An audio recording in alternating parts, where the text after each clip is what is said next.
When I go to different places, I look for opportunities to ride my bicycle on either secondary roads or preferably on abandoned railroad trails that are becoming very common now across North America. So it was then when we went to the Halifax area and stayed at Porters Lake Provincial Park.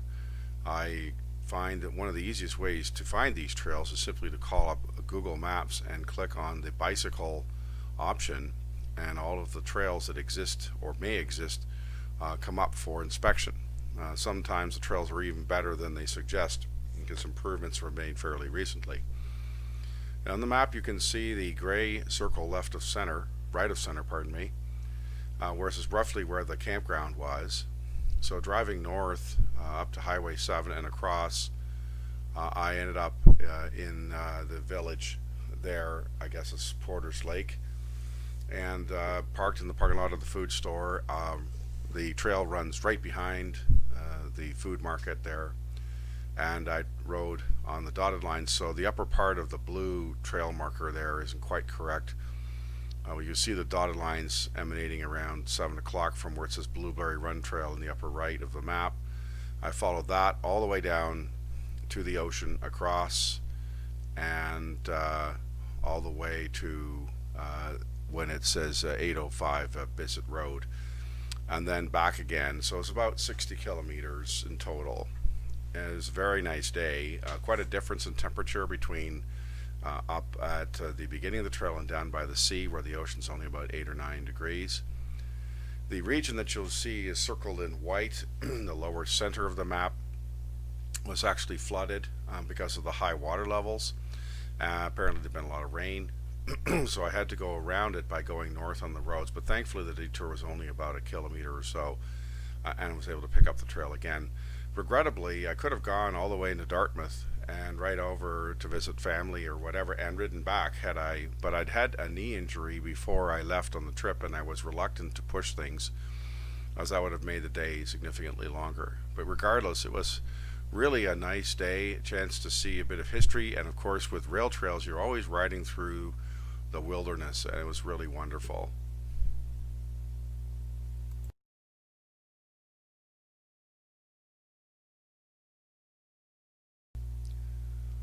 On the way to the beginning of the bicycle trail, I came upon this natural setting here that had an old abandoned home that caught my fancy as it was kind of being consumed by the wilderness. I got a chance to use the long lens, and so I made a series of pictures here of this type of scene, which I really enjoy. Well, hello. So this is a bike path, SUV path, whatever, recreational trail between Musquodoboit, I suppose, or I remember West Chesastock, down to the water at Lawrencetown. So I've taken my bike on it, so you can just see there's the trail. That's where I've come, and we'll just swing around here. You can see the landscape. There's a lot of forests here that look like they've been logged recently. And then this is where I'm supposedly going. The trail right here has not been too bad. At the beginning, it's a little tricky because the ATV / motorbike guys have been going along, and they churn up the surface quite a bit, and it makes it pretty soft to ride a bike in. But mostly, I would say that's maybe been 10%, so it's not been too bad. So anyhow, we'll see how far it is down to the ocean, and then along the coast of it, and looking very much forward to where this goes. And I must say I found it primarily on Google Maps. You set Google Maps up for bicycle riding paths and everything appears, and from that you can figure it out. So pretty neat. Now that's all for now. In these scenes here you can see that we're getting closer to the ocean. This is not very far away. This is a small little lake before you get to the sea, and you see the fog bank in the distance. Well, here I am, the Atlantic Ocean. Hopefully the microphone can pick it up. The fog is over the sea today. I think the air is a little more humid, and that makes it harder to have the dryness. But still, very calm, beautiful scene here. You can see the red hill in the distance behind me, and then of course the murkiness of the fog bank all the way around. So this is what the scene I got to when I came down the trail. It's the first chance I've had to look at the ocean. It's only maybe 500 million meters since getting down to the sea. And noticeably cooler down here. So a very interesting day so far. I've gone about 12K, maybe 11, something like that. So we'll see how far this goes and what the trail condition is and go from there. Well, that day the sea was quite rough and was very windy. Taking video by the ocean, as you just heard, was very difficult because of the sea noise. And it's surprising to me a little bit that you'd have so much fog on a day which is so windy. Normally you think of fog happening more in a quiet situation.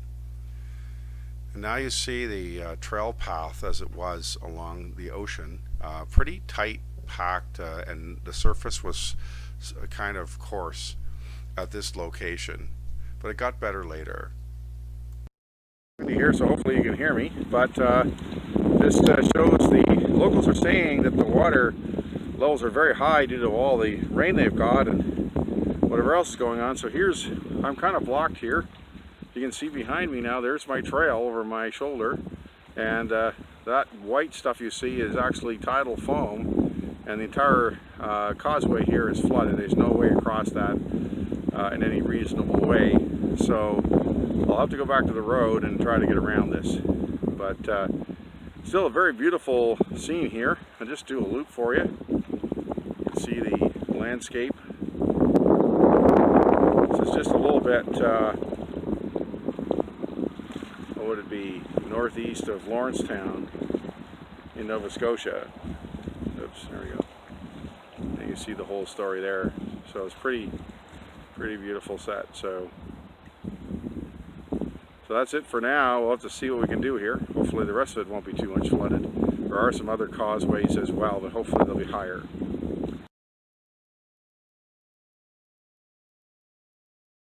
So I made a detour around the flooded portion, and it's not too far on 207, and that's a nice paved road. But the delight is that when you get to the next section, it's blocked with rocks so the ATVs and motorbikes can't go on it, and it is just beautiful. So this run along the seacoast is going to be very nice if this maintains, because it is really a nice fine grit surface all the way along here from what I can tell. So I'm very much looking forward to this, and with all the trees it knocks the wind down too, which makes it a bit easier to ride, because the wind's coming off the ocean today probably about 40 kilometers an hour. It's really steaming, and having inside here like this is great. So a nice development. Stay tuned, we'll keep on going here. And here you can see some of the scenes as I move closer to the turnaround point at Bissett Creek and the Atlantic View Trail's terminus, where it begins the Salt Trail. And again, you can see the fog was beginning to lift a little bit. It was really quite amazing conditions along that area. The trail was much better. So it's Henry again here, and I'm kind of at the end of how far I'm going to go today. This is Lawrencetown Lake sort of here, and this is the end of the Atlantic View Trail, and then it continues on, I guess, all the way to Halifax, Dartmouth, on the Salt View Trail or whatever it is, but I don't have the time for that, and my knee's holding it pretty well, so I don't want to tempt the fates here. But it's pretty nice, and certainly this last bit on the Atlantic Trail has just been awesome. The grit has just been super all the way, and that Salt View Trail looks like it would be very nice as well. So I'm very much enjoyed the day. There's a lot of wind off the ocean, but as soon as you get the, I think a lot of it may be pushing me on the way home, which will be nice. And it's just the one bit of a hill, but it's not that bad. And then of course you get back inland where you don't have the wind anymore, and we'll go from there. But I think it'd take about an hour and 40, hour and 45 total, including all the stops for pictures and so on. So maybe go back a little quicker than that, maybe not document as much on the way back, as everyone gets kind of the idea. So pretty nice day though, and thank you very much for watching. So here are some images of some double-crested cormorants sitting on a rock, just testing out my new zoom lens of some of the sea life. Not as much as you'd think, though, in that area.